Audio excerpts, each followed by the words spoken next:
All right, hello everybody, and welcome to the eighth episode of the former In the Ring Action podcast, now the weekly Lariat podcast. I'm your co-host Peter, joined by my co-host Nick. What's up? All right, so we're back from the brief hiatus, probably to come on every week from now on, and we're going to talk over the predictions for Takeover and Money in the Bank. I mean, we're not going to get over Raw and SmackDown because let's face it, Raw was terrible, SmackDown was decent. That's about it. Uh, Yeah, pretty much everything anybody's missed. yeah.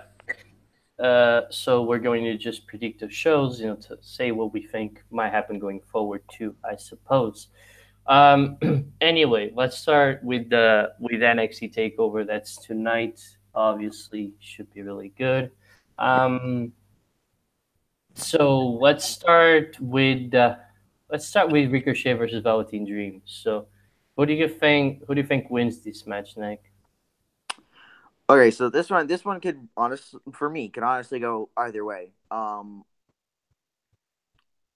If see people have that argument that Ricochet shouldn't lose his singles debut like takeover match, which I can understand why, but he's technically already had a pay-per-view match. He's been in the ladder match. Granted, he wasn't pinned.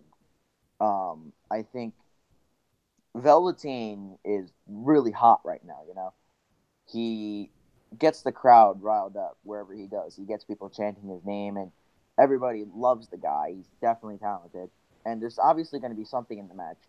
I know something's going to happen in the match where Velveteen's going to do something we haven't seen him done before. Mm-hmm. Whether that's like a risk or if it's going to be a one-time thing, and it's anybody's guess. I think if Ricochet wins, there's really this kind of see this match, Gargano and Ciampa and the NXT Championship match all kind of like linked together in a sense. It really all depends on who wins what match. If Velveteen wins this match, I don't think Ciampa's going to win. If Ricochet wins the match, then it's pretty obvious that Ciampa's going to win because Ricochet's not going to be in line for the NXT Championship. It's too soon. And then Ciampa would be the only one in line. Because Gargano's not going to beat Ciampa again and get a chance if Velveteen is not in contention.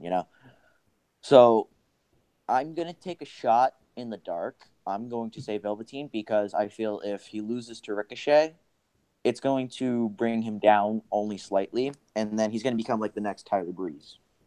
You know what I Mm-hmm. mean? Like, remember when Tyler Breeze would face off against like Jushin Thunder Liger, and he would face off against the new incoming talent, and he'd only have the good matches. He just wouldn't get pushed. I don't think that's Velveteen. I think Velveteen deserves a damn push because he's 23 years old. He's young as hell, and he's over as hell. You know. So I'm gonna take a shot in the dark. I'm gonna say Velveteen. Yeah, I think the Velveteen Dream is gonna win this one because I think this feud's gonna go on longer. I think you Yeah. know I thought about giving Ricochet the win because it's his first singles pay-per-view match, but it would be good of Velveteen Dream to win this match because it would benefit him the most. Because Ricochet, let's face it, him losing this match doesn't affect him at all, right? Yeah. Like everybody's still gonna be talking about him because he's like flaming hot currently. Yeah, and I feel if Velveteen Dream loses this match, it would only mean that he would have to get called up to the main roster because I don't see, you know, if he keeps losing these matches, because let's face it, Ricochet in a couple of months is gonna be, probably fighting for the NXT Championship. So I mean, if Velveteen Dream doesn't win and doesn't go on to face the champion, I don't really see him doing anything else on NXT. So that's the only possible reason to why I see him losing would be for him to get called up to the main roster. But I'm not even sure if they need him up on the main roster yet.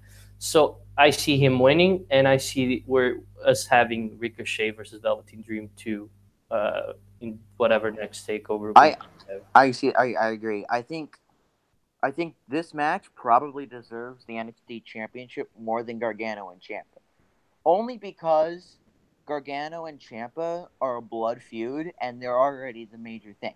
If you have the NXT Championship on top of that, that's like overkill, you know? Which I'll agree to now. I did say about them having the tag team championship, the NXT Championship at first. Mhm.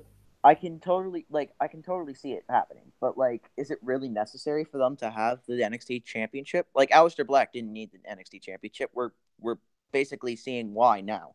He's facing off against Lars Sullivan in what was kind of a meaningless storyline to give Lars Sullivan a little bit of an edge. Um, I I definitely want to. I think Dream, if he loses, it's going to bring him down severely, and I don't want to see that. I think Velveteen is probably next in line for Aleister Black, and you know what? If Velveteen wins, damn, I'm all in for that. He'll be the Right. youngest NXT champion ever, Hmm. and then you have an NXT champion that isn't getting oversighted by a major feud in Gargano and Ciampa, and you also have a feud that you can base that off of with Ricochet. Yeah, Ricochet. maybe Ricochet wins some type of number one contenders match the next takeover where Velveteen Dream becomes champion, and there you go. Yeah, yeah. There's a feud. Yeah, I mean it makes sense. It's just that if he loses, I honestly don't know where they go with him because he just can't keep losing these type of matches. I mean, he lost the North American Championship, which uh, I wasn't really too keen on. But anyway, Adam Cole won, which okay, fine. But he can't keep losing these type of matches. He needs to get that push, or else you just send him over to the main roster because there's nothing else for him. You know. I feel like if Velveteen does lose, I feel like the next thing they're going to do is have him get like absolutely dismantled by Keith Lee because apparently he's getting signed or he already is signed. Which I don't want to see. I don't want to see Keith Lee just absolutely destroy Velveteen because then you just get hate on Keith Lee, and then everything just goes downhill from there. I think Velveteen as NXT champion is the next best move for NXT. I think Velveteen should win. All right. I And do Peter too. said about Ricochet winning. All right. Peter's going with Ricochet. Damn you, Peter. All right. Let's get over Shayna Baszler versus Nikki Cross. Uh, what are you thinking about this one? It really all depends on the rumors of sanity. If it is really, this one will kind of tell you what the rumors are. If it is really a legal issue, then after this match, Nikki Cross will still stay down in NXT. Um, if What legal issue? What are you on about? like there's a legal issue about Sanity's name, I really don't understand the situation at all. I don't understand why somebody would like stop them from using the term Sanity as a tag team name. Hmm. It's really anybody's guess. But the other rumor is that they want to wait till they get Nikki Cross to bring up Sanity because as she did play a vital part in Sanity. So realistically, well, Shayna Baszler's not losing the title. That's pretty obvious. We kind of already know that because I think there's only one person that should take the title off of Shayna Baszler, and that's Kairi Sane. That's the only thing that makes sense. Um, yeah. So I'm gonna go with Shayna. Yeah, I go with Shayna too. I think Nikki Cross is just here for For one off. yeah, I think Shayna needed. That's is this her first title defense? It is, right? I'm not mistaken. Shayna's second. On No. Takeover. Is Yeah, it second. on Takeover? Well, not on Takeover. It's her first Right. defense on Takeover. It's her Yeah, second that's what I defense. thought. Yeah, yeah, I know, but NXT TV doesn't count. Um, yeah, I think that she needed one or two title defenses before dropping the belt and getting called up. That's how I see it. And I think they want to give her the win against somebody that doesn't really matter if she loses, right? I mean, who cares if Nikki Cross loses? She gets called up anyway, right? So there's That's what I'm. they're not losing anything on putting her in this feud. And then Dakota Kai can finally take the title of Shayna because that's what I want. Sorry, no Kyrie Sane. I I I, I I like think I like Dakota more. So I like Dakota too. It's just I don't see Dakota being the one to take it off Shayna. It doesn't. it's the Well, one with the actually, best storyline. you know what I'm really hoping to see? I'm hoping Dakota cost Nikki in the match. Dakota heel turn. Yeah, I want to see that, like the side that we could have seen in Bayley if she turned heel, which we might be getting. I'm not sure about that yet, but if we do get a heel Bayley, that'd be amazing.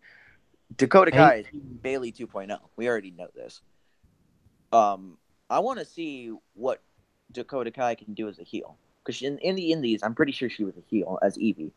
You do remember she worked with Ruby Riot, right? They were tag team champs. Oh, they were? You didn't know that Ruby Riot and Dakota Kai were tag team champions? No, I didn't know that. Bro, what? That's crazy. I did not know Heidi Lovelace and Evie were tag team champions. That's news to me. They were. I'll show you after, man. I thought you knew. I never knew this. Oh man. Well, now you I must know. be a bit behind then. Yeah. Oh dear. But yeah, I think Dakota pairing with Shayna only to like stop the bullying would be like a really good storyline. Not necessarily her turning heel, but like her. What are you saying? You're saying kind of like Randy Orton when obviously the feud wasn't good, but the Randy Orton joined the Wyatt family just so he could betray Bray from the inside. Is that what you're trying to do? Yeah. Except like this time it'd be like Dakota Kai is joining Shayna Baszler to eventually take the title off of Shayna Baszler with Mind Games. Mm-hmm. Exactly. That I could totally see. I think that would be an intriguing storyline. It's kind of based off the Randy Orton Bray Wyatt thing, but it's still compelling television. So yeah, for sure, and it's not like that's going to be the only time that they do stuff like that. So, and this Shayna too. yeah.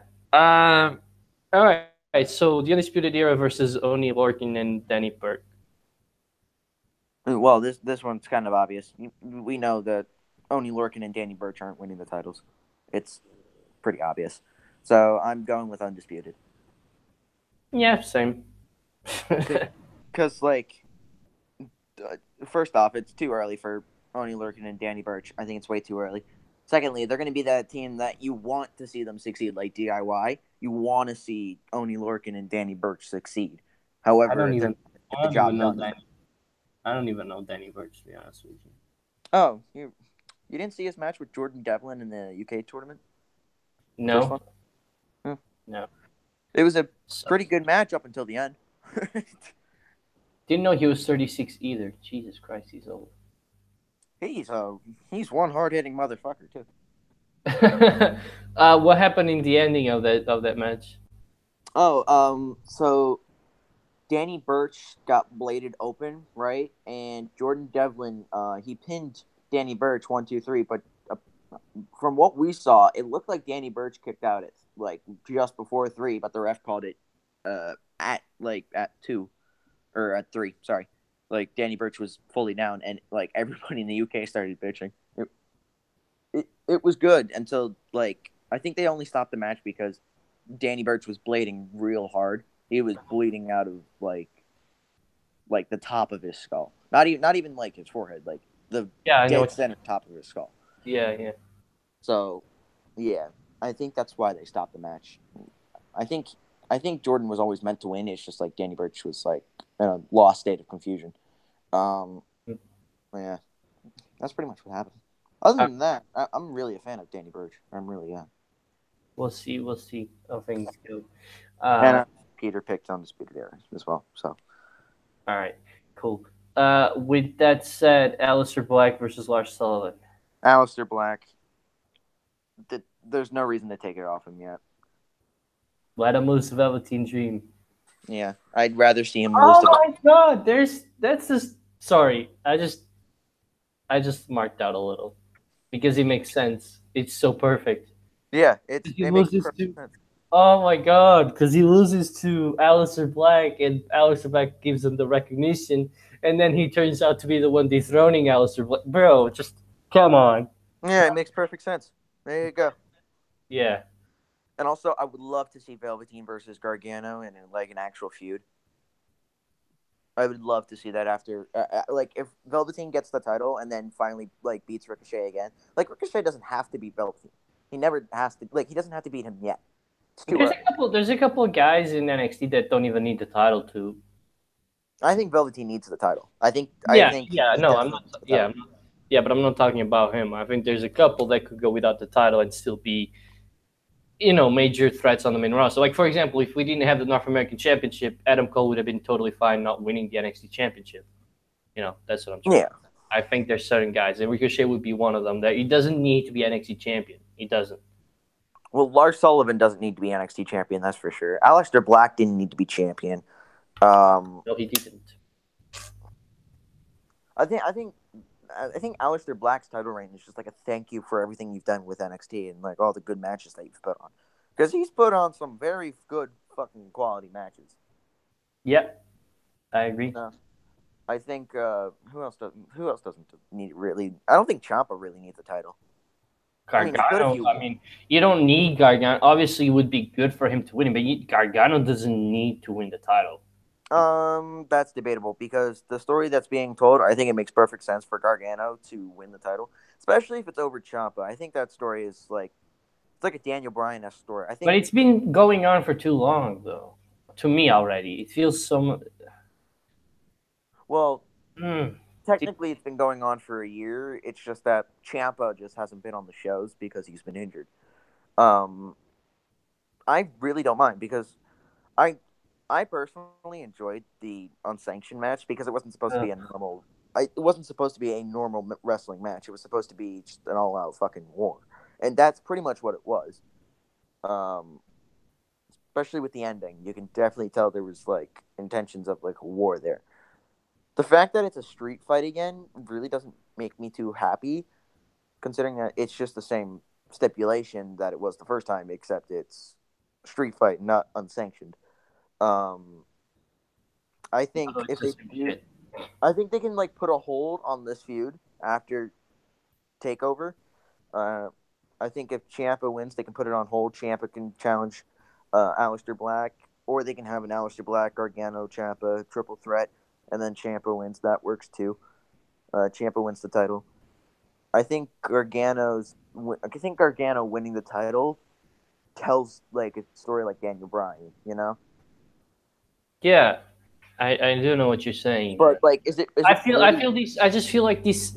I just feel like they went on it the wrong way. I think Ciampa should have won the first match. He should be the one challenging Black. He should be the one, taking the title off Black, and then Gargano should be the one.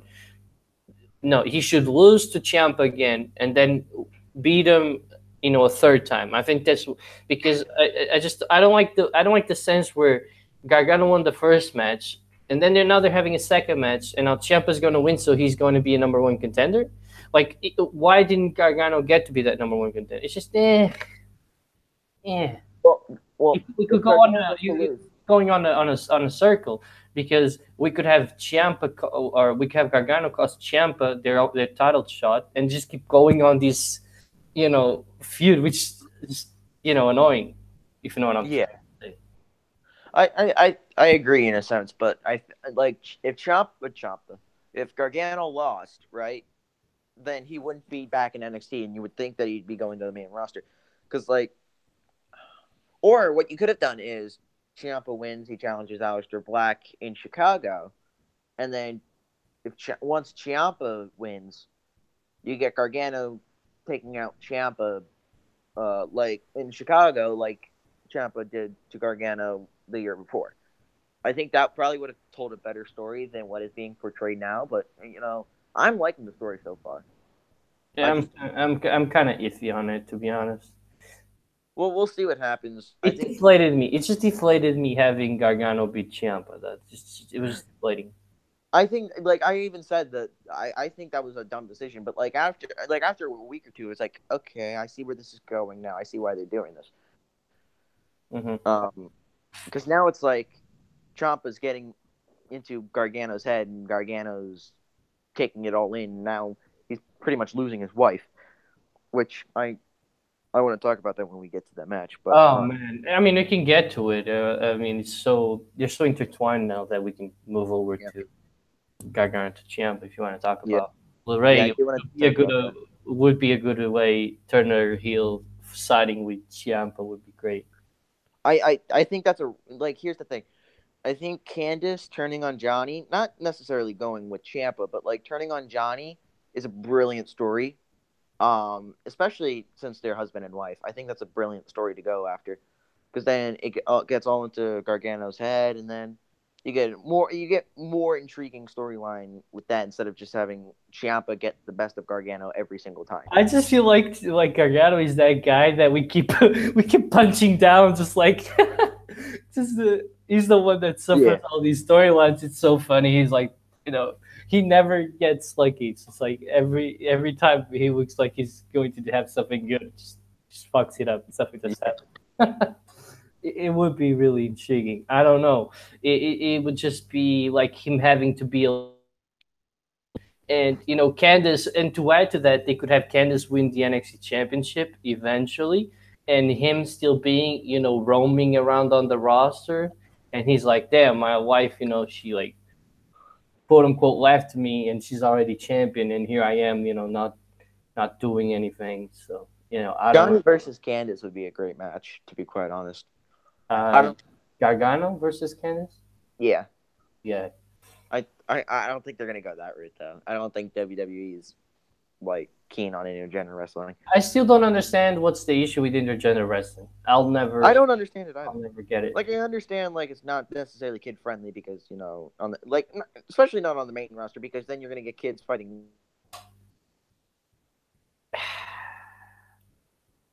I lost your neck. I'll keep. There you are. Like NXT. Well, you muted your mic, bro. Just letting you know that you muted your mic. But to piggyback of what you're saying, I'll let you get back to your point.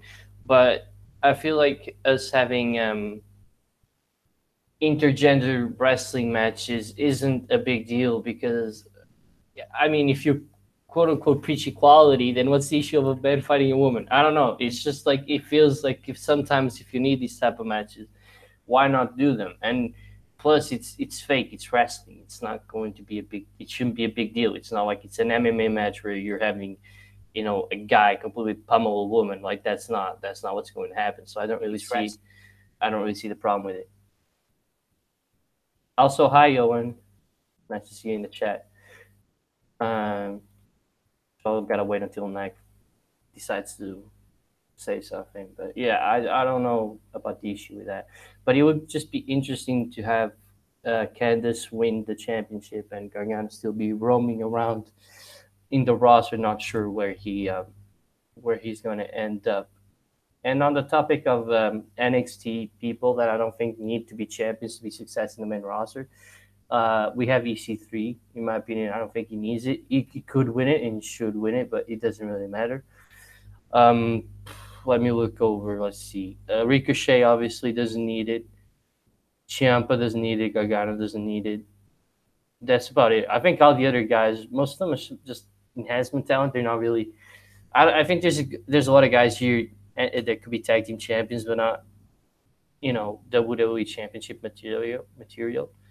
But I don't know. I guess we gotta end up waiting and see what WWE is gonna do. And it sucks that I lost neck, man. Owen, why you're marking out over EC3? Sending out those heart emojis. By the way, if you have any questions, just be sure to write them in the comments, and I'll see it there. But yeah, so we predict. Let's see. We predicted Velveteen Dream to win against Ricochet. We predict Shayna and Baszler to beat Nikki Cross. The Undisputed Era to beat Oney Lorcan and Danny Burch. We predicted Aleister Black to beat Lars Sullivan, and I believe we predicted Tommaso Ciampa to go over Gargano. Neck decides to come back. That's it. I think we agreed on everyone. Oh, sorry. There you go. There you are. I don't know what the fuck happened. I could hear you from my end, but every time I would say something, you couldn't hear me. It was really stupid. Where were we? So we were talking about the intergender wrestling, and I'm going to repeat myself because I had to say stuff while you were gone. But basically, I was going to say that this isn't like it's MMA where a guy's completely pummeling a woman. It's wrestling. It's fake. And sometimes if it's necessary, I don't see why not go for it. Especially since they preach equality. What's the issue of a guy fighting a girl? It's just Yeah. yeah. It's wrestling. It's fake. It's not. It's not like it's actual fight between a man and a woman. I mean, they did show hints of it with James Ellsworth versus Becky Lynch. However, that match didn't even see James Ellsworth hit something on Becky, which, didn't do much Also, for him. don't forget Triple H versus Ronda Rousey. Oh, yeah. They did that too. It's just like not a single male wrestler can hit a woman, which is really stupid.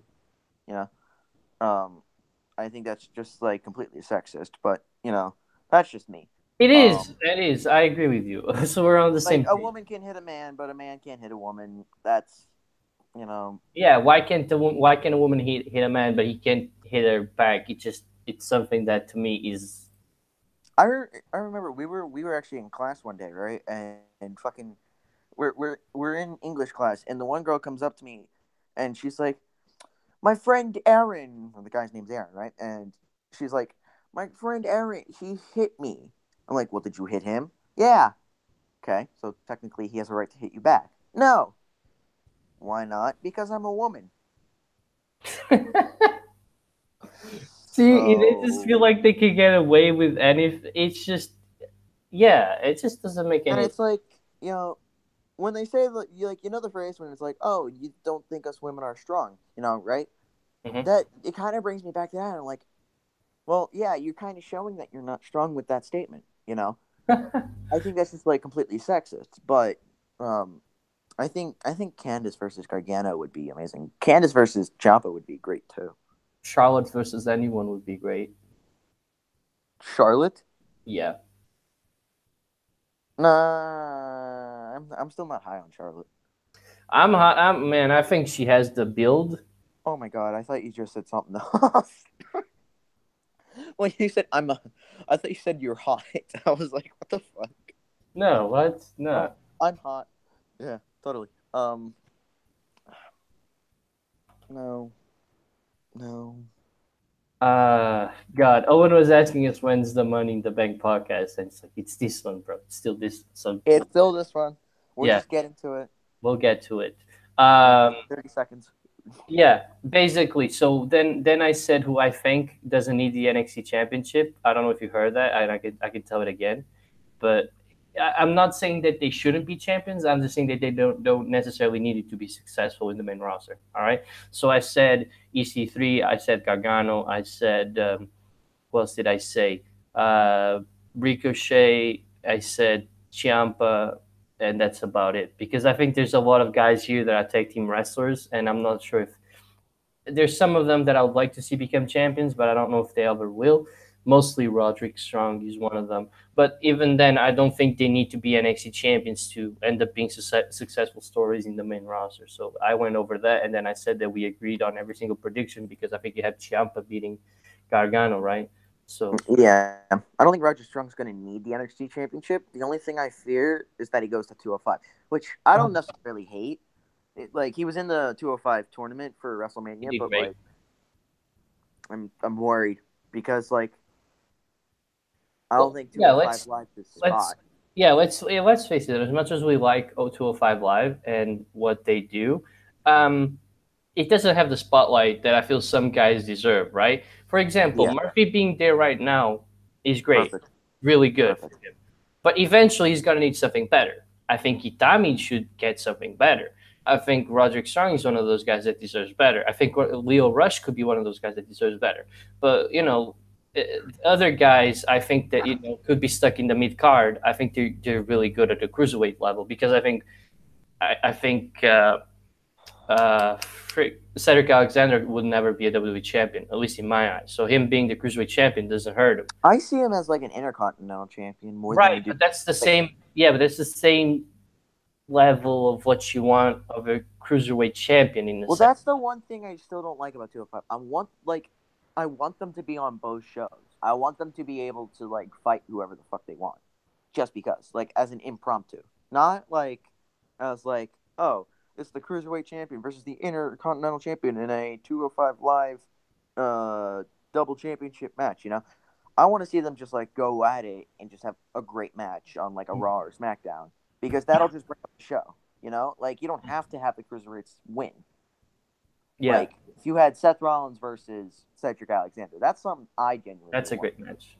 Yeah, that's a great You match. don't have to have Cedric win because Cedric's going to look strong in the end. Mm-hmm. You wanted to have like I don't know Elias versus Murphy. yeah, Murphy. Murphy can win because Murphy makes sense winning wise.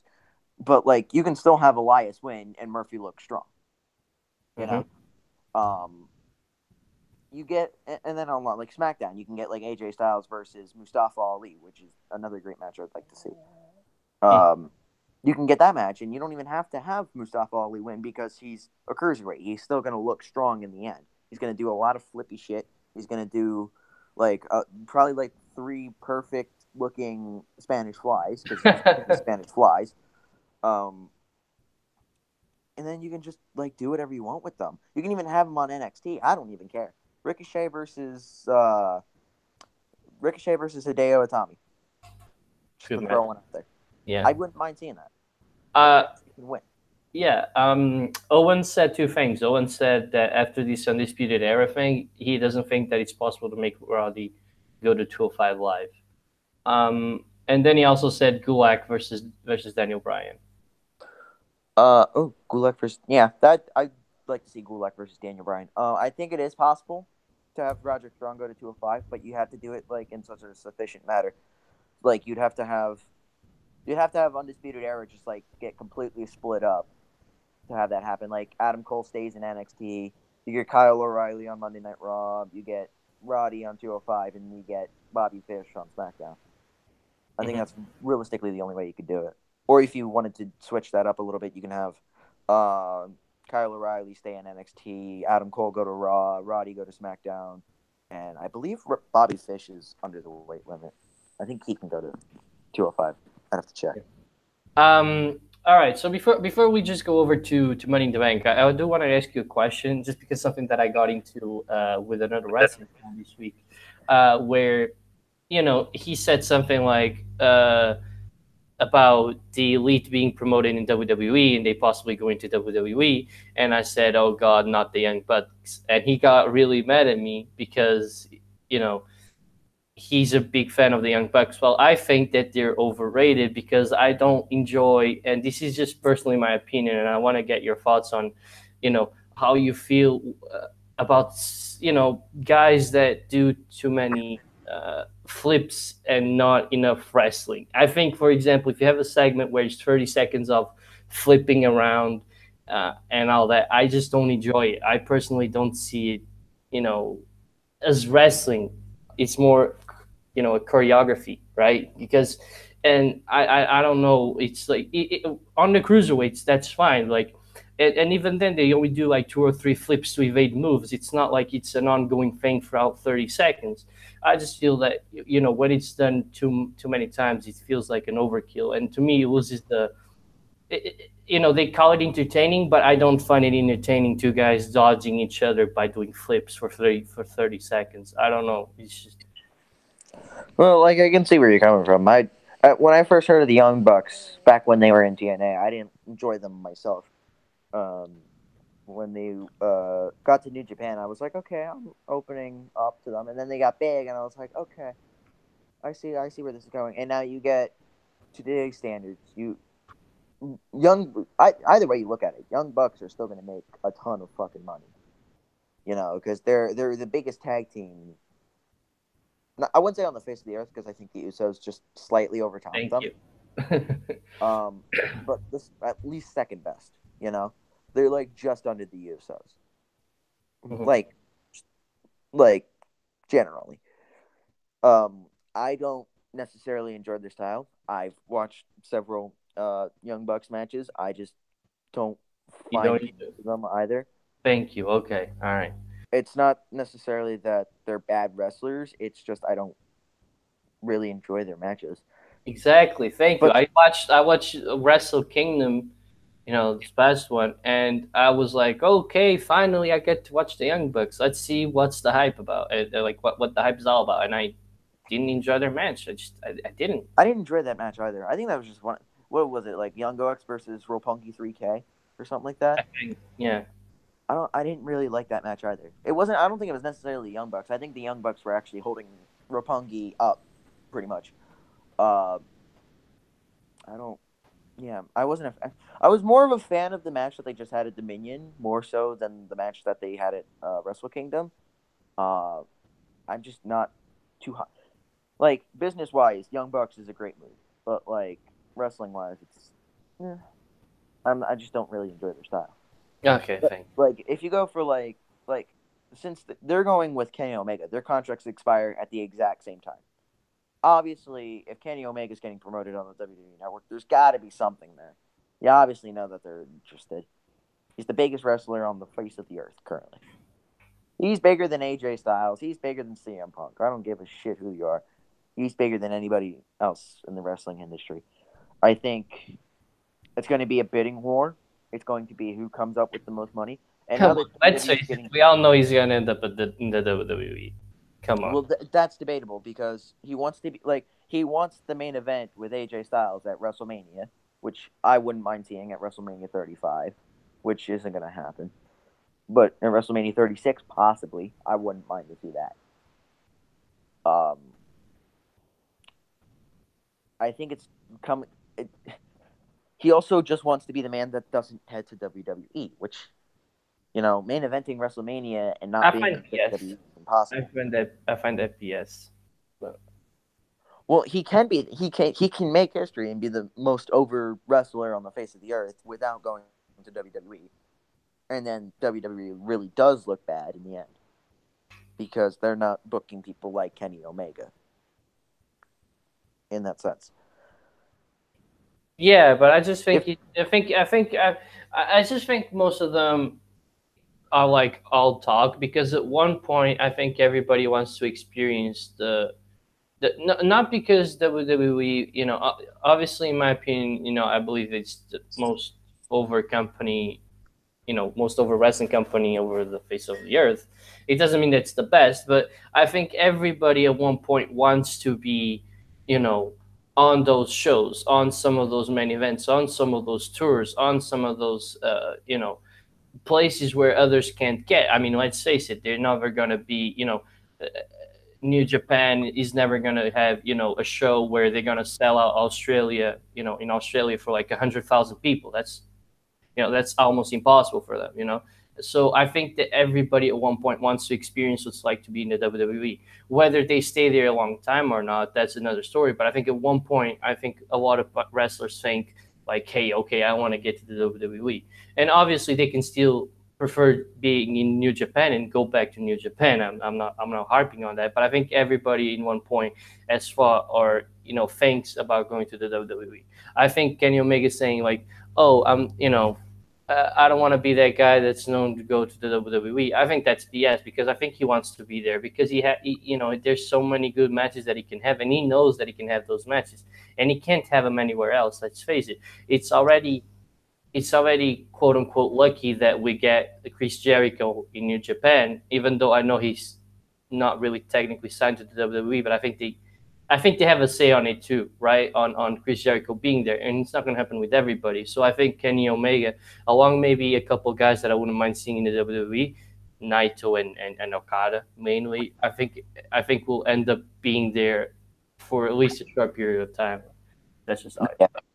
He's gonna retire soon anyway. He's like almost 40 years old. Yeah. Talking about Jericho? No, I'm talking about Omega. He's like 40 years old. Okay. That was about. Omega is that old? Yeah, he's 38. Hold up. What? He is? He's 34, bro. Is he really? Yeah. He was older. Nah. Oh, yeah, he's 34. Yeah. Oh, shit. Okada's 30. And Okada is one of those guys where I don't see him not being in the WWE eventually. Oh, I don't see him in the WWE at all. I really don't. You don't see Finn Balor versus Okada happening. I think the only match you could possibly have with Okada in WWE that might actually be good. I don't see like him versus Ricochet doing much. I don't see him versus Adam Cole doing much either. It depends on the fighting style, what they go with. I think he's pretty good. So I think he could have good matches. It just depends. Yeah, it depends on his opponent. Yeah, it depends on his opponent. Hey, if you have Okada versus Omega like 7 or 8 in fucking WrestleMania, that might reach like 10 stars and break the rating system times 70. I mean, I don't know. It's in WWE, so Meltzer ain't gonna care about that. No, but it's Dave Meltzer because he can just rate anything he wants to and rate. I'm gonna be perfectly honest with you. The 7 stars is a bunch of bullshit. That match really didn't do much for me. I heard people say that they had better matches. They did. They've had way better matches. I didn't watch Dominion, by the way, but I think I only watched Dominion for 2 matches: Naito versus Jericho and this one. Mm-hmm. And I've only seen clips of the Young Bucks match. Everything else was just like under the bus. All right. Well, with that said, we're just harping on the indies a little bit. Let's move on to Money in the Bank. By the way, by all means, it doesn't mean that I don't enjoy the indie scene. I do. I love the indie scene. I mean, there's a wrestling promotion near me called American X Wrestling. They actually have like some really good storylines, and they have some very bad wrestlers, but they have some really good storylines, and I think that's what's keeping them alive. And they're growing slowly but surely, but it's for like a charity as well, so it's it's understandable. I really enjoy that, so I go to their stuff all the time when they do what's the show called? Explosion. That's pretty cool. All right, now on to Money in the Bank. Let's get the useless matches out of the way first. Is that Daniel the one? Absolutely nothing. Let's start with that one. Daniel Bryan versus Big Cass. Mm-hmm. I hate trying to predict this one. I don't think it really makes much sense for Daniel Bryan to win here. I don't really think it does. I think Big Cass going over seems like the only logical thing. But knowing WWE, I'm going to go with Daniel Bryan. Daniel Bryan. And please win in fucking 17 seconds. It'd be funny as hell. Yeah. Yeah, I think Daniel Bryan wins this one. Yeah. Bludgeon Brothers versus Luke Gallows and Carl Anderson. This isn't that. This is the pre-show match. Which is why I still think that they're going to add the Deleted of Worlds versus the B Team to the pre-show, because only one pre-show match seems a little bit low, but we'll see. For a 4-hour show, yeah, that does seem a little bit low. Like they normally go 2 matches at least, right? I think every pre-show normally has 2 matches. Nowadays, yeah. So unless they have, and they're not going to have Bobby Lashley on the pre-show. I wish he was. Yeah, but there's fucking atrocious. But I wish he was. I mean, look. Let's look at the card real quick before we predict the fate. Like Money in the Bank, Styles Nakamura, Nia Jax, Ronda Rousey, Carmella versus Asuka, Roman versus Mahal, Lashley versus Sami Zayn, Seth Rollins versus Elias, and Daniel Bryan versus Big Cass. They're all main event names, right? Ronda Rousey, AJ Styles, Asuka, Roman, Lashley, Rollins, Bryan. There's no way any of these gets moved to the pre-show.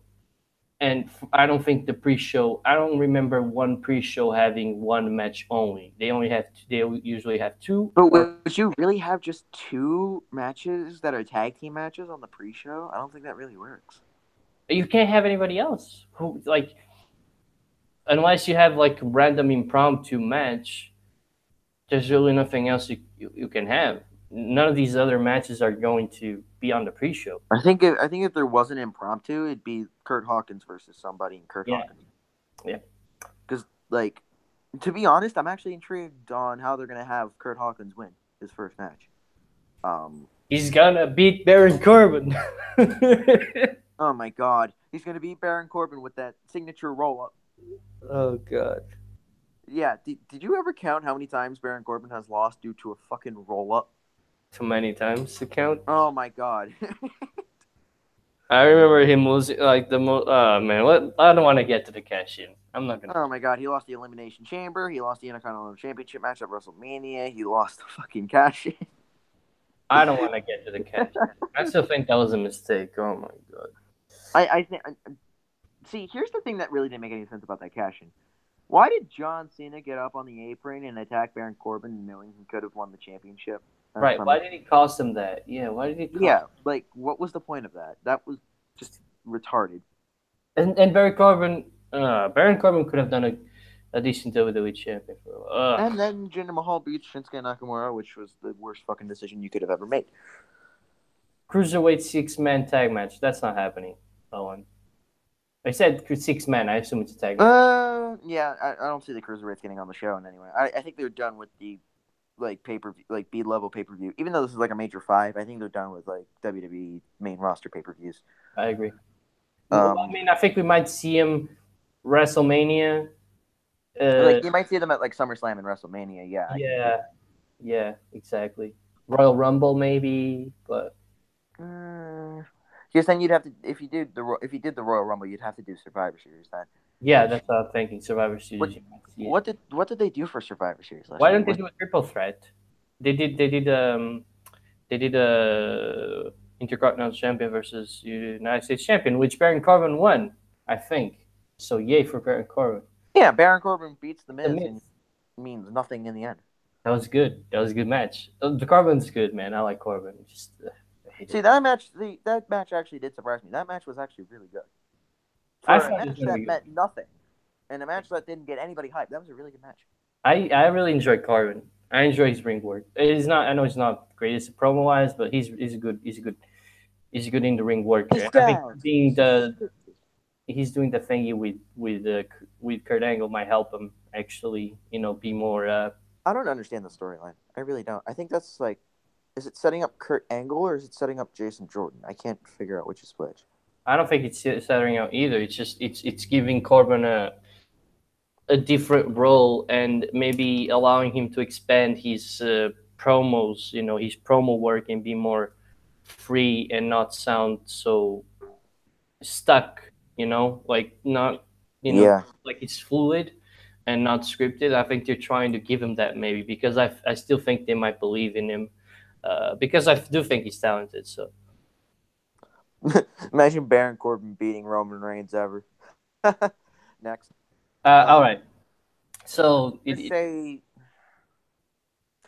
since it's the pre-show, you would think that it's just going to be the Bludgeon Brothers. I'm going to be quite honest with you. The Bludgeon Brothers have just lost their fucking momentum since WrestleMania. They never had any, in my opinion. I said that before. No, I think you were hyped. You were hyped about the Bludgeon Brothers experiment. I said, man, nah. Not at the beginning, but like they grew on me, and then they had the 5-minute match at WrestleMania, and I was like, and then everything just went downhill from that. I'm gonna say the club because I think if they want to bring back tag team wrestling and make it good, I think the club winning makes the most sense.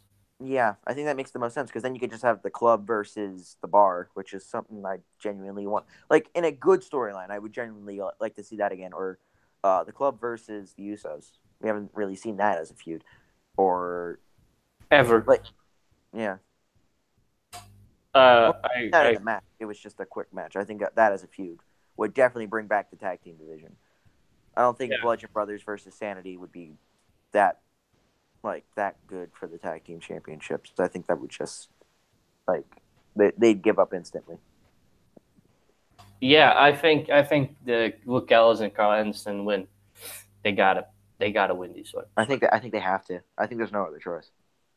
And speaking of the tag team championships, the match that's not on the fucking show for some reason, B Team versus the Leader of Worlds, which I don't know why there's one, but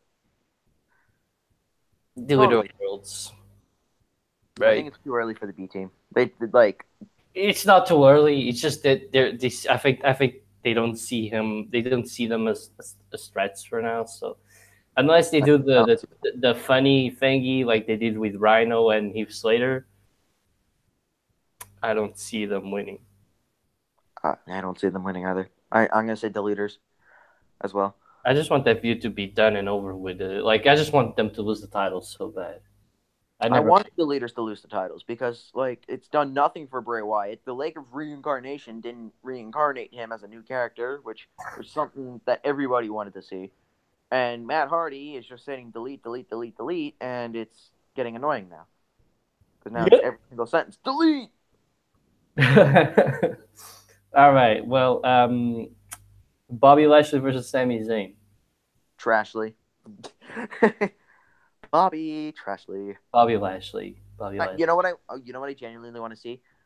Since they're hyping up this whole like army thing, I want to see Sami Zayn have like an army attire on when he's fighting Lashley. That way, he's pissing him off, and then we can actually get a good storyline with Bobby Lashley. Let's face it. I know you're not. I know you're not going to think of this as a good match. This match is going to be good. I think this match. Oh no, I think it's going to be a good match. It's just like nobody's going to be intrigued by it. It's not going to. Yeah, but it doesn't mean that it's going to be bad. I mean, we didn't want Braun Strowman versus Sami Zayn, and look how that turned out. Oh yeah, that turned out to be one of the best feuds on Raw. So I think he could work well with Lashley. Roman Reigns. I just hope that hold on 1 second. Yeah, I hope this Trashley versus Zayn feud ends immediately. Like even after Money in the Bank, even if it's at Money in the Bank, just end the feud. For sure. Give Sami Zayn something like give Sami Zayn Seth Rollins or Elias. Give him something that's actually. Why did you take him away from Kevin Owens in the first place? What was the point of that? Like you didn't need to. They were red hot. They were on fire, and then they're gone. They're not even near each other anymore. Because Kevin Owens got the main event push. By the way, Owens said that Drew and Dolph attack, I suppose, the leader of worlds after the match set up a SummerSlam bout. And then he said, unless it's a squash match. That's what he said. I think just Drew and Dolph squashing the leaders would be funny. It would. I would love that. Yeah, that would reincarnate the tag team division for you. Wink, wink. Anyway. Yeah, so Boo versus Boo. See, did you read what I put in the predictions spreadsheet? Damn, I did. I can't remember what it was though. Hold on. It was the order. It was like shitty feud SD, shitty feud Raw. I remember. It was shitty feud Raw, shitty feud SD, and then death. Yeah, death. Yeah, I saw. There you go. Does it make any sense for Roman to lose? Does it make any sense for Roman to win? I have no fucking clue. I really don't.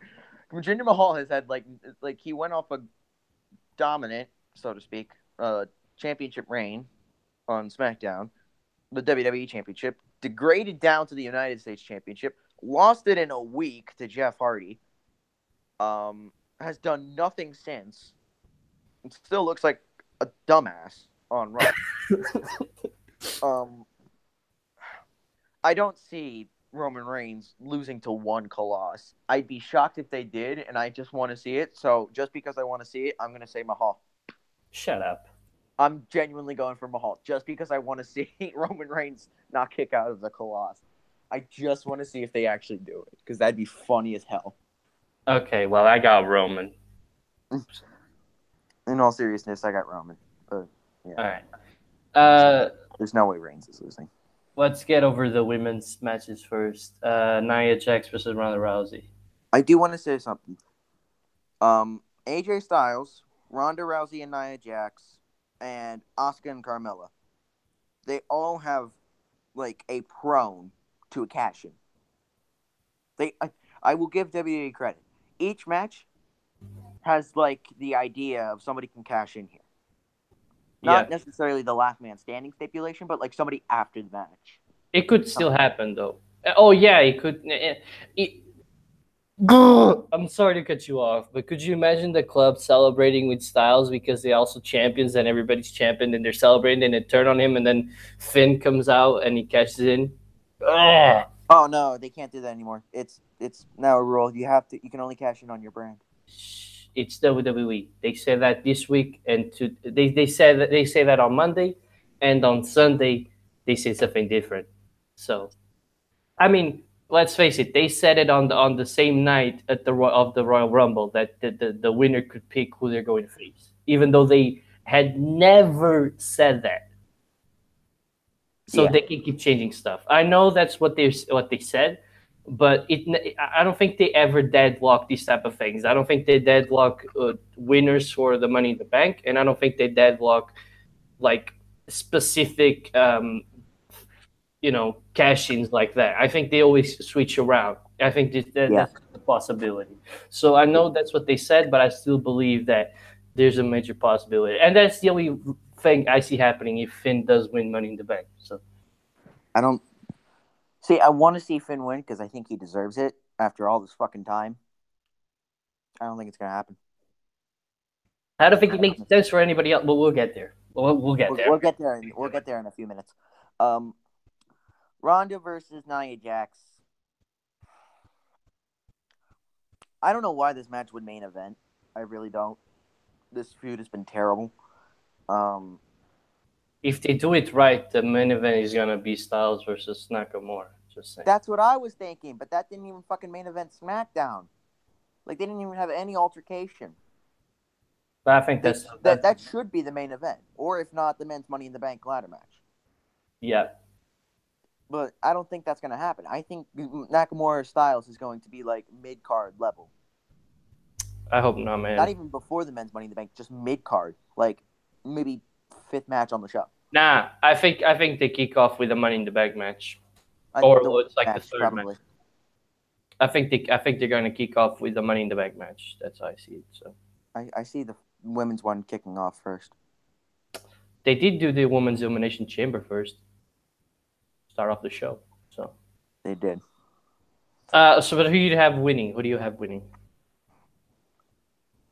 See, I wanna say Nia. However, you're not gonna have Ronda lose her first singles match. You're not gonna have Ronda win the title in her first singles match. However, I wouldn't put it past them because they did the same thing with Paige.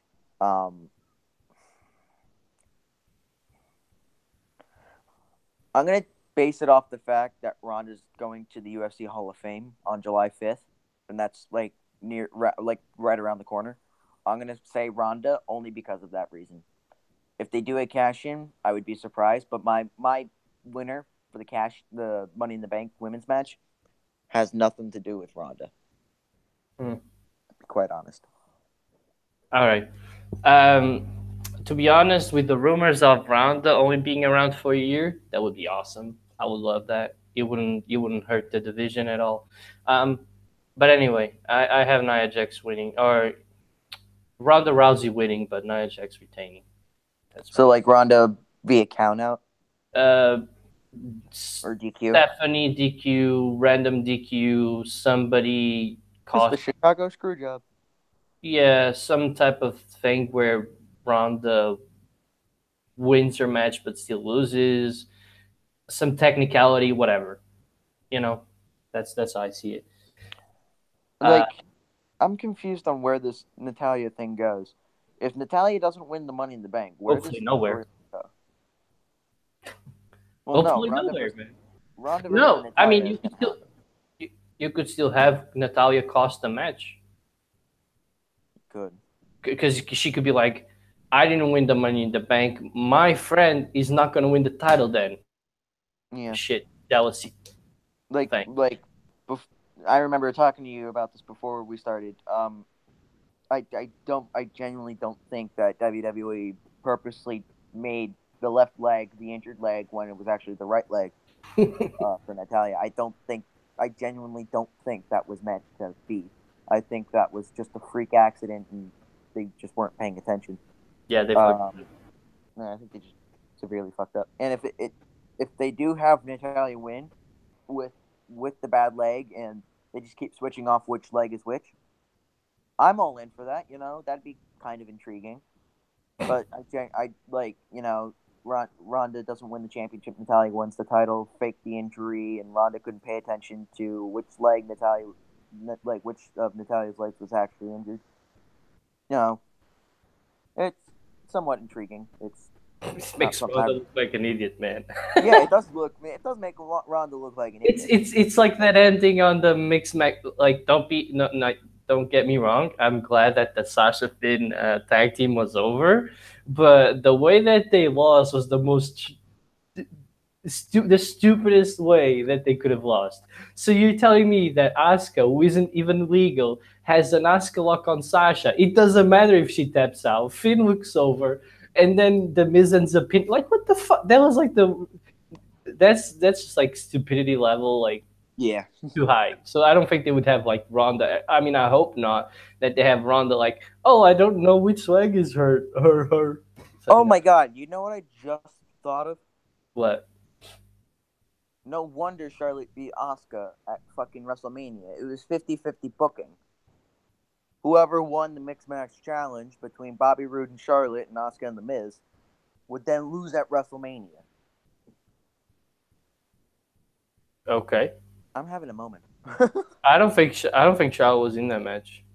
Was Yeah, it was Charlotte and Bobby Roode in the finals against. oh right, because Becky had to take over. Uh-huh. Charlotte was in the last match though. She was against Asuka. For like it was like a sneak peek type of thing, and then we had Bobby Roode. All right. So I think that covers it for the women's championship match, the Raw Women's Championship. SmackDown. Yeah, SmackDown Women's Championship, Carmella versus Asuka. And Nick, before you just hold on. All right, let me go first, okay? And you chill with your words, bro. I'm just saying you gotta be. Time out. Just saying. I understand what I said. I knew what I was typing before I sent it. Her character is. I was only calling her a skank because her character is legit a skank. It's not. Yes, it is. Do you know what a skank is? It's not. Yeah, I do, and she's not one. And the Melly's money thing was because she won the briefcase and not because it's a skank thing. Whatever, man. Well, still skank tactic. I don't care. Like, listen, and I think that there's no way that Carmella loses this match. Like, she shouldn't lose this match, but she shouldn't win it either. She shouldn't drop the title to Asuka just because I would go at it a different way. And hear me out, because this is my long-term-ish idea. Not, it's not fully set, but this is what I would do. I would have Carmella beat, or, Iconic somehow interfere, blah, blah, blah, blah, blah. The bullshit thing. And Carmella wins or she retains by a technicality. And then maybe have the rematch on SmackDown or something because, Asuka says she got screwed and Carmella wins again. Then you put yourself in an issue where there's no number one contender. This is assuming that the Money in the Bank briefcase goes to Raw. Becky Lynch just beat Charlotte. There's no way Becky's not number one contender. Right? So she steps up. So either she faces Asuka and wins, or she steps up and she wins the championship of Carmella. And then you have Becky Lynch versus Becky Lynch versus oh my God. Becky Lynch versus Charlotte. Third time this charm. Becky Lynch versus Charlotte at SummerSlam. And you might have Becky win that one. You keep that program going all the way to the Royal Rumble, and you somehow make it so Charlotte or Asuka beat Becky at the Rumble, and then you set up Asuka versus Charlotte 2 at WrestleMania. That's what I would generally like to see. But that was the way that I would go about it, is that I would have Asuka lose again, because the way that we should make Asuka look human, right? We should make her feel like that wasn't a one-off that she lost. She loses, she is lost that mystique around her. She's hurt. So you keep that going, in a sense, and then you have her have the ultimate redemption at WrestleMania. That's the way that I would go about it. So I wouldn't have her win the title now. I wouldn't have her win the title now either. But I don't see Charlotte versus Asuka 2 happening at WrestleMania. I would rather see that at SummerSlam because it's going to be Charlotte versus Ronda at WrestleMania, probably in the main event. It's bound to happen. I think James Ellsworth is going to go there. Is going to be there. The promotion that he was supposed to be at in China has already kind of spoiled it, and you cannot tell me I'm wrong because I will find the photo. Owen just said in all caps Ellsworth too. Yeah, Ellsworth will be there, and everybody's like, oh my God, Ellsworth's going to be there to help Carmella. No, because if I remember correctly, Carmella's the one that like beat down James Ellsworth the week he left, right? Yeah. So I am pretty sure that James Ellsworth is not going to come back to help Carmella. I think what's going to happen is if they want to use James Ellsworth in this role, I think they have James Ellsworth accidentally screw Asuka and Asuka wins by DQ. Because it makes no sense if James Ellsworth comes back to help Carmella. That makes no goddamn sense, especially since unless he's a cuck. I think I don't see you can't have Asuka lose this. There's no way you can have Asuka lose this, in my opinion. If you have unless it's unless it's like a roll up with both feet on the rope type of thing, like not a clean unless like Asuka had like a foot on the rope or something like that, and it was just a bullshit call. That I'm not okay with it unless if it's that. But I think since James Ellsworth will be there and it's all but confirmed at this point, I think James Ellsworth costing Asuka the match makes more sense than helping Carmella on purpose. Yeah, he accidentally helped Carmella to win, and I think what would happen that would be actually a callback, kind of what he did to Dean Ambrose and AJ Styles, because he cost Dean Ambrose. Yeah, not on purpose. The first time he didn't do it on purpose, then he turned heel. But before that, I don't know if you remember, but he cost Dean a match against AJ Styles where he had him for like 5 seconds, but the referee was distracted and stuff, so they could maybe pull off something like that. Yeah, and I think that makes more sense in this case. So I'm going with Asuka via DQ. I don't see Asuka winning the title. I think it's too soon. Or actually, you know what? No, I don't see a cash-in happening tonight. Or not tonight. Tomorrow. I don't see a cash-in happening, to be quite honest with you. All these matches are prone to have like cash-in at some point. I don't see a cash-in happening, to be quite honest. All right. With that said, I think we're missing Seth Rollins versus Elias, and then and then the championship, the Money in the Bank matches. Oh yeah, and AJ Styles versus Nakamura. Forgot about that. Yeah, that's how forgettable this feud is at this point. Seth Rollins versus Elias. See, I have Elias if they do go forward with Seth Rollins versus Brock Lesnar. If they don't, then I have Seth Rollins winning. If this rumor is true, which I don't think is true, I think it's just fake news. If Brock Lesnar is not set for SummerSlam by the end of tomorrow, I swear to God, if he is not stripped of the title, there will be hell to pay on my end. I swear to God, I will go in a full-out fucking rant on Twitter. Oh, you just reminded me of that Triple H video. And when I get what I don't want, I'll go on Twitter and complain. That's you. Oh my God. No, it's not even what I don't want. It's ridiculous at this point. He's had 10 title defenses, which here's the thing. I understand why they're comparing it to Okada's title reign. I think that's a stupid comparison because Brock Lesnar's had 5-minute matches and Okada's had hour matches. 1 hour matches, yeah. Yeah. I think he should be stripped of the title if he's not going to be at SummerSlam because this is just ridiculous at this point. He has not defended the title since WrestleMania. It's been 2 months now. Did you realize that at the moment, The Undertaker has had more matches than Brock Lesnar? Oh my God, yeah, I didn't even think about that. He's had more matches this year than fucking Brock Lesnar. And he's lasted longer in every fucking match.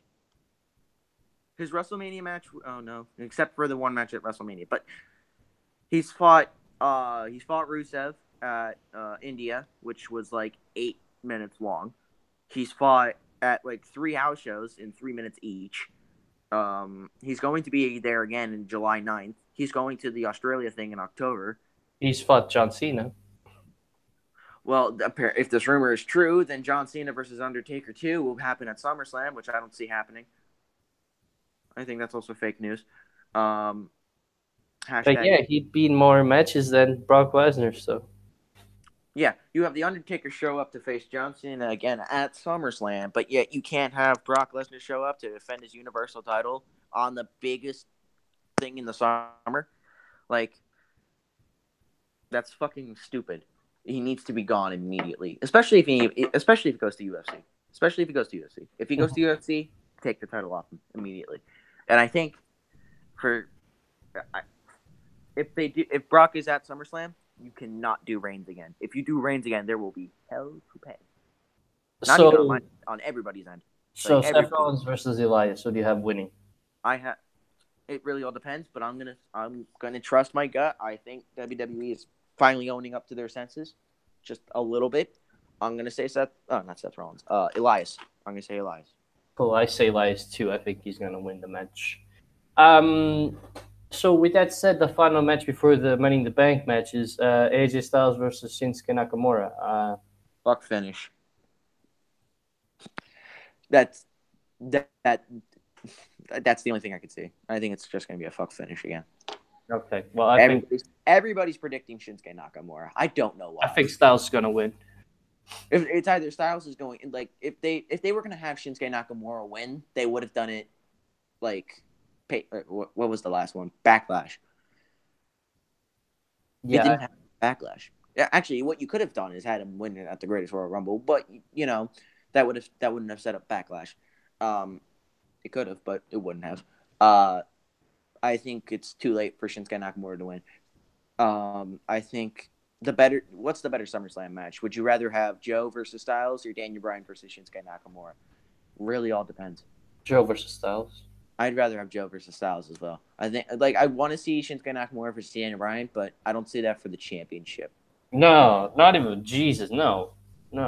I see that more as like if they're going with this plan that we're kind of seeing, like they're hinting at, I think it's going to be Shinsuke Nakamura versus Jeff Hardy. Which don't get me wrong, that would be a really good match. It's just that why does Shinsuke get to challenge for the United States Championship now? And then Shinsuke versus Bryan for the United States title at SummerSlam would be okay for me. I would be fine with that. It's just it's going to be Daniel Bryan versus Miz at WrestleMania if Daniel Bryan resigns. If he doesn't, then you don't get Miz versus Bryan. Mm-hmm. I think this one's going to end in a fuck finish. I'm going to stick to my gut. I think this one's going to end in a draw. All right. I think AJ Styles takes the win on this one. Peter, I believe, chose Nakamura for that one, so we're all on different boats. So the men's Money in the Bank ladder match. Let me get to the men's first. Now, Braun Strowman, Finn Balor, The Miz, Rusev, Bobby Roode, Kevin Owens, Samoa Joe versus a member of the New Day. Well, we should do two predictions. Which member of the New Day and who will win the match? Big E. I don't think it's going to be Big E. Big E is the obvious answer. I think it's going to be Xavier Woods, to be quite honest. All right, we'll see. So let me go first, all right? So I think that the guys from Raw, these needed way more, but I don't think it necessarily means that there should be a cash-in on the Universal Championship. Now, let me just explain what I think. Samoa Joe does not need a briefcase to be a complete badass and challenge for the championship. Well, he doesn't, but you can also use the same thing that John Cena did. This is I've been proclaiming anybody can use the John Cena effect and just cash in at a certain time, Yeah. He's not the opportunities to see, but I don't think Samoa Joe would necessarily need that for a championship match anyway. So, yeah. I don't think The Miz is going to win because I think there's too many question marks about around Daniel Bryan. And I think that they do want to do The Miz versus Daniel Bryan, but I think that they're still waiting on it. So I don't think they're going to pull the trigger right away. I don't think Rusev necessarily needs it. He could use it, but it's not a big deal if he doesn't win. Neither of the New Day members are going to win. Let's make that clear. Braun Strowman doesn't need the briefcase because he's a complete monster in the same sense of Samoa Joe not needing it. Bobby Roode is the most stale superstar on the main roster. And then you have Finn and Kevin Owens, which I think are the two guys that really need this. I think Finn needs it a bit more, given that Kevin Owens, well, he's been United States champion. Let's not forget about that. So he's had, more championships than Finn has on the main roster. So I think Kevin Owens is still has a lot to offer, even not winning the Money in the Bank. I think Finn is the guy that needs it the most because I'm just looking at everybody, and most of them have a case for being contenders for the championship. So I just think that Finn is the one that should win it, but I don't think it should be a cash in on Brock Lesnar because let's face it, that's not going to happen unless it's like a mid match cash in. Like Seth Rollins did at WrestleMania. Yeah, and the same thing goes for Kevin Owens. I think those two should be the ones winning because I just feel like the guys from SmackDown don't need it. I think it would be a waste to have Samoa Joe with the briefcase. I'm gonna be honest with you. I think it would be a waste having Braun Strowman with it. I think it would be a waste to have Bobby Roode with it. I think it would be a waste to have one of the New Day members with it. So I would be okay with the Miz and Rusev. I just don't think they need it as much as Finn and Kevin Owens. So I'm hoping that Finn wins, but I'm expecting Kevin Owens to win this. So you're predicting Kevin Owens? Unfortunately, yeah. Okay. Well, I've been like rewatching everything that's been happening on Raw and SD and like who's touched the briefcase and who hasn't. The first person that touched the briefcase was Samoa Joe. Nope. That was weeks ago. That was like the first week or so, something like that. I don't remember, but it was a few weeks ago. Then you had Finn Balor touch it, and he took he did the coup de grace off the ladder and he held the briefcase. So part of me is thinking Finn Balor's not going to win it. I think he was out almost immediately. Then you had this week come because nobody else touched it in between them. Rusev never touched the briefcase. However, he's been put over by Daniel Bryan and he's been put over by Samoa Joe. He's also tried setting up a ladder, and Miz touched the briefcase.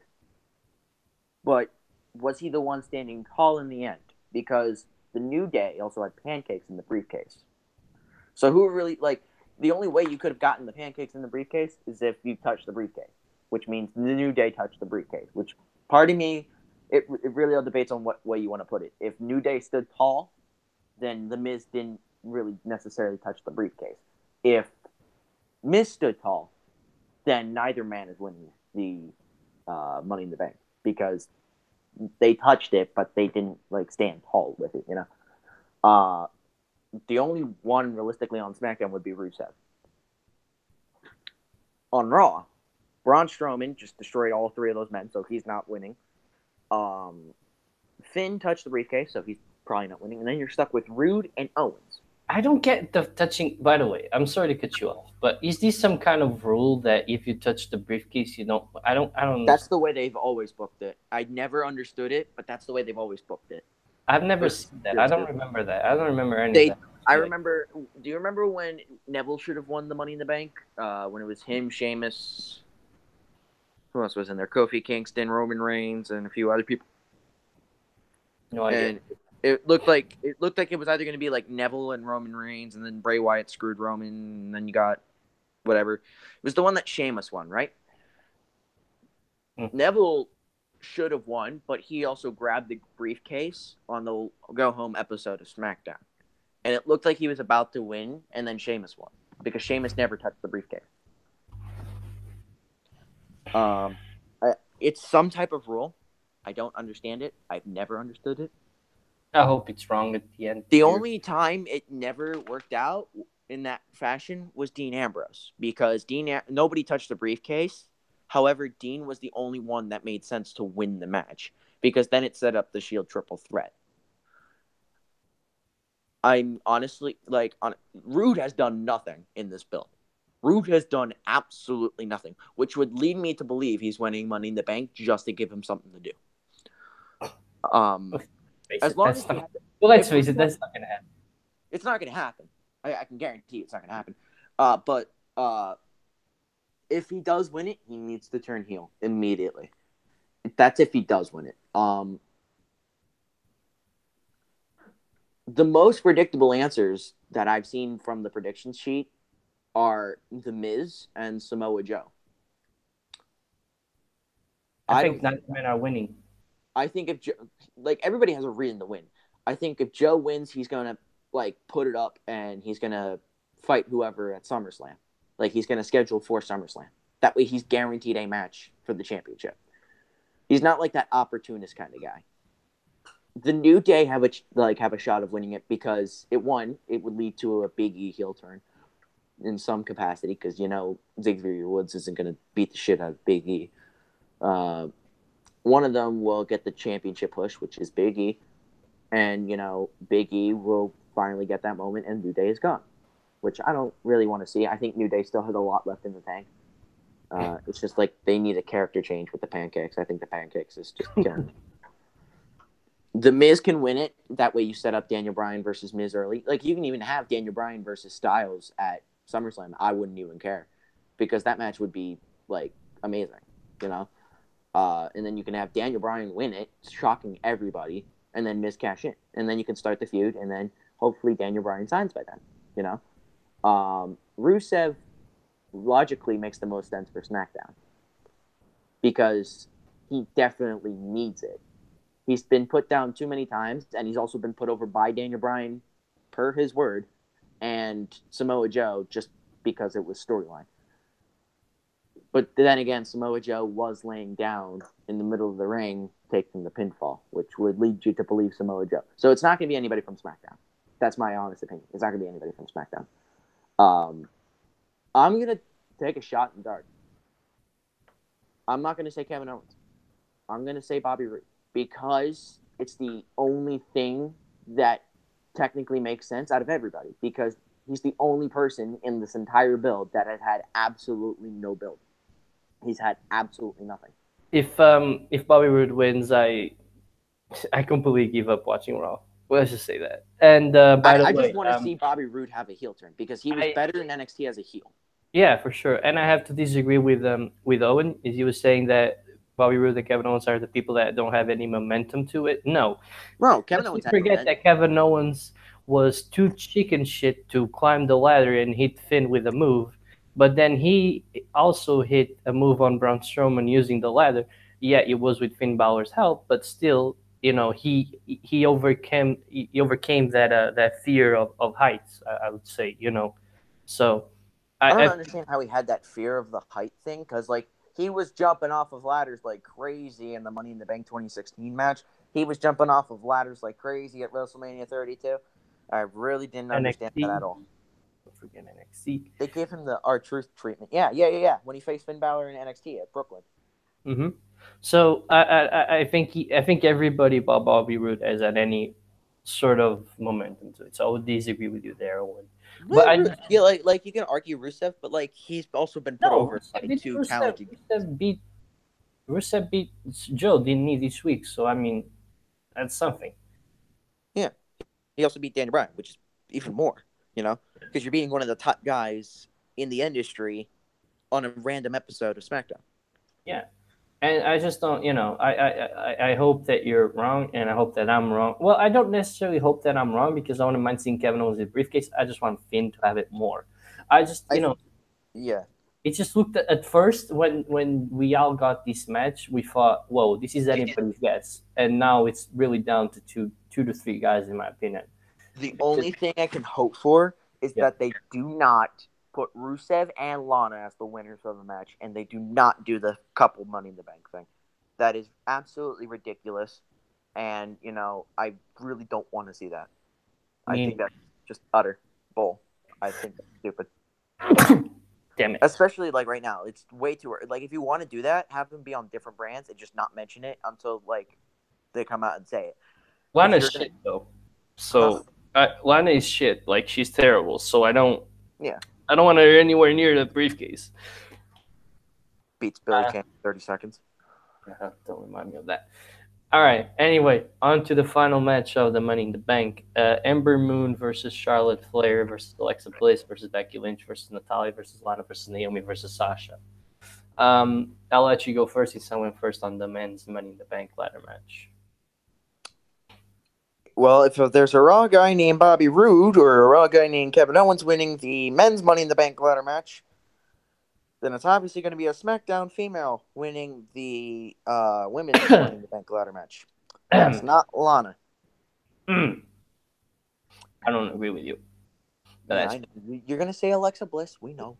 I know, but it's it's the same train of thought, though. I don't think any of the SmackDown women need it, but I'll get to it You can share your idea. Well, it's going to be one or the other. It's either a SmackDown man is going to win the men's briefcase or SmackDown woman's going to win the briefcase. It's I pretty much think inevitable. both. I just think both need it more. I don't want that stupid bullshit. It's just that if in this case, both one brand needs both, then you have that brand have both.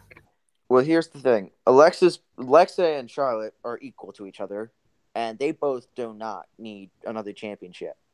Alexa's had the championship for far too long, and everybody's just getting tired of it at this point. You're getting tired of it. No, I'm not the only one. Yeah, but you're getting tired of it. Not I'm everybody. getting tired of it because I just want to see other people become champion. This match is made for people like Ember Moon. Ember Moon comes in, she's the newcomer, she's looking for every opportunity she can get immediately. And you know what? It would make sense for Ember Moon to win. I just don't see that happening. I don't think they're gonna pull the Neville thing on Ember Moon. It's not gonna happen. However, Ember Moon did not have much build. That I will point out. She did not have much build. Sasha Banks is pretty much obviously not going to win, considering that you have Bayley and the Riot Squad there to screw her if there is that opportunity.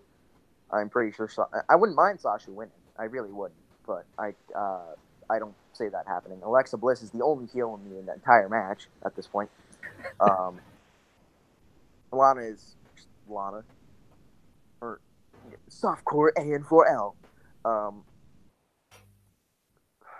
Naomi's not going to win it. You're not going to have her win the Battle Royal and then Money in the Bank. That's just stupid. Plus, she's bad. Debatable. I'm not saying she's bad. She's not great, but she's not bad. She's okay. So realistically, you're only left with Natalya and Becky Lynch, and I'm pretty sure Natalya's not going to fucking win it because I'm very certain WWE is stupid. I'm honestly going to go with Becky Lynch. Actually, you know what? No. Who'd you go with in the end? Well, now that I'm thinking about it, maybe Sasha could win it. I'm now I'm debating. I'm like, well, wait a second. Ember Moon didn't have anything, so she could win it, but Sasha could also win it now. Now it's just I'm thinking, is it do I think two Raw people are going to win it? No, but is it possible? It is possible. I think it's just the best. All right, so I'm going to cut into you while you also think. It's just that I feel that Lana should not touch that briefcase at all. Naomi shouldn't touch that briefcase at all. I don't rate either of them. I rate Naomi higher, but I don't like her. Charlotte, I think she's taking some time off after Money in the Bank because she needs to clear up some more little knocks that she has. I think she's doing another surgery or whatever. So I don't think she's winning. And like I told you on the Carmella versus Asuka match, I don't think Becky Lynch needs the briefcase either, given that she's the obvious number one contender should Carmella beat Asuka. Yeah, that's the only thing that's stopping me from picking Becky Lynch, right? Yeah, and then you look and now it's there's not a single SmackDown woman that's gonna win. Exactly. Which would lead you to believe a SmackDown male would win. But if you look on the SmackDown male, I also think, obviously there's the Miz and Rusev, but I still don't think they're going to pull the trigger on either of them. But that's just me. But I could see it happen. Well, no, they could pull the trigger. Well, it depends. If Daniel Bryan signs a deal or is pretty much going to... If they're confident that Daniel Bryan's going to sign a deal, I think they're going to pull the trigger on Miz. Let me just tell you that it's way more likely for a Raw woman to win than a SmackDown. Yeah, I think it's more likely for a Raw woman to... But now, I don't see a Bliss or a Natalya winning. I really don't. Especially since Natalya beat them in a Fatal 4-Way. See, this is why I disagree with you. Yeah, because you're disregarding... diehard. No. There's a sense to this. Disregarding Ember Moon, Sasha Banks, because I don't think either of them are winning. I think Sasha has an outsider shot of winning it, but I don't see it. Natalya, I don't think is winning for the same reason that I believe Alexa is winning. Natalya obviously lost to Nia, but she came out the strongest in the end, winning the Fatal 4-Way. And Alexa has been taking L's almost every single week on Raw, and she was the one tapping out to Natalya. And usually the one that looks the weakest on the go-home show is usually the one that wins the whole thing, right? So I that's think that Ember Moon was probably weaker than Alexa Bliss, though. I She don't didn't know, get much offense in. but Alexa tapped out. But Alexa was also a part of the match most of the time. Ember Moon was like only doing suicide dives. I don't Yeah. know. I just think, and my train of thought went if Alexa was second to Natalia a couple weeks ago when on the odds, and I don't think they're pulling the trigger on Natalia now because she looked the strongest. I assume they switched ideas and are going with Alexa, right? This is just also going off the betting uh, order, right? Because they had Alexa second to Natalia on the betting. And since Yeah. Natalia looked the strongest, it makes me think that they changed it out and they're going with Alexa to win, at least up until the end of Monday because they always change things up. But that's why I have Alexa winning. My only thought now is like there was obviously a reason for the second chance women's gauntlet match, right? There was obviously a reason for Ruby Riott to beat everybody in that match except for Sasha. That's the only I'm curious to think that there's a reason Sasha's now in the match. Like Ruby, like if Ruby won the entire gauntlet, there wouldn't really much have been a reason for it because she just beat everybody, you know. Um, I I'm at a loss. It's like Just Sasha. I'm at a loss between two people, Sasha and Ember Moon, because Ember Moon makes sense if she won. I think every. By the way, you're talking about the build. I don't think any women really had a big build going up to this. I think it wasn't hyped enough to a sense where we think we have a clear favorite. Well, it's the If third any ever women women's touch Money in the the Bank. Yeah, but I don't think any women touched the briefcase. I don't think any. I'm just going off the battle, the fatal four way matches. That's the best that I'm basing myself off. Because even SmackDown had like an 8 women tag match, and let's always face 10 it, woman. 10 women, sorry, and that's the thing where It we was 8 woman. Carmella's You beating were us. right. You were right. It was 8 woman, and then we had a 10 woman, just because. Oh yeah, I'm gonna take a shot in the dark. I'm gonna say Ember Moon. all right. We'll see who ends up being right next week. And for Peter, I didn't even say his. You can go over every single one that he said. For the other two for Takeover, he said Black and Ciampa. If Gargano wins, I'm done. For Money in the Bank, he says Bludgeon Brothers, Daniel Bryan, Elias, Lashley, Reigns, Carmella. So he does think Carmella will beat Asuka. Nia Jax, Nakamura. He thinks Owens will win Money in the Bank. Like And he me. thinks Becky Lynch will have an instant cash in on Carmella. There you go. We'll see. He agrees with you with Kevin Owens, which I wouldn't mind Kevin Owens winning. I just it makes sense for Owens to win. I just don't see it happening. I really don't. I just like, and I'm gonna be honest with you, and it's not just because I'm a huge Finn fan. It's just because I think it's the one that makes the most sense. Because you could Yeah, go I with it. Like you could throw out that the champion, like they can only cash in on the champion of their show. If you throw that out the window, there's 1,000 chances with him. And while with everybody else, you know what's going to happen. If Braun Strowman wins, he's going to cash in on Brock Lesnar. If Bobby Roode wins, he's going to cash in on Brock Lesnar. If Kevin Owens wins, he's going to cash in on Brock Lesnar. If Samoa Joe wins, he's going to cash on the WWE champion. If one of the New Day members win, the same thing. And The Miz and Rusev. Finn is the only one that leaves you wondering, is he going to cash in on a SmackDown person? Are we going to see that thing? Like, it leaves you wondering. It leaves more, question marks. This is why I would love to have him win, because you wouldn't know what was going to happen. Because let's face it, WWE see one thing on a Monday, and on a Tuesday, they're saying the complete opposite. So nothing's ever, the way that they say the week before. So there's so many endless possibilities with him winning. Besides the fact that he's lost a ladder match recently, and that he's never getting the hump over every opportunity he gets, which would also be a good quote unquote redemption story in a way, because he's lost every match to Seth Rollins. So it would also give him that finally he got the moment. He's won the briefcase. So Yeah. it's hard. I don't know. We'll see what. It's really hard because one wrong move and it could destroy the entire brand. Mhm. They got to really think everything through. Just letting you know now. I just saw this thing that Enzo tweeted. So you know about Stephanie being the undercover boss on CBS? Whatever that is, yeah. Yeah. So one of the super fan that was on the show. It's a fake ass show. The super fan that was on the show. His name is Enzo. It's a little kid. He's like 5 years old.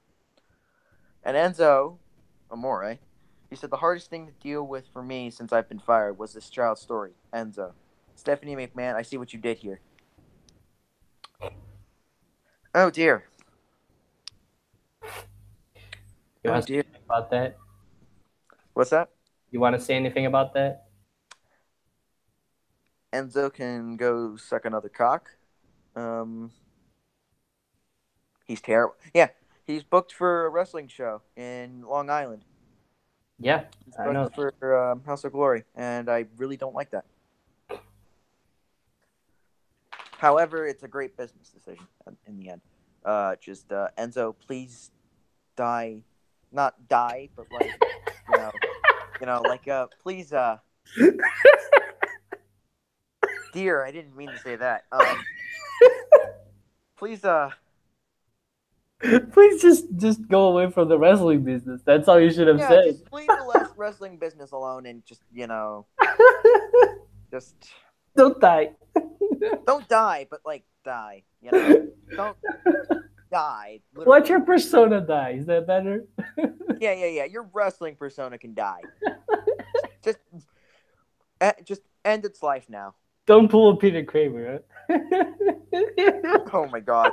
Wait until he sees this. I don't care, man. It's gonna be funny. Oh my god! All right. He'll either take a laugh at it, and he'll be like, "You bitch! You mentioned my fucking suicide." All right. So, all right. With that said, we're gonna wrap it up now. So thank you, Owen, for being on the show with us, watching live. We'll be back probably next week around the same day. Until then, we'll see who gets the predictions right. Enjoy this weekend filled with wrestling, and see you guys next week. Peace. Peace.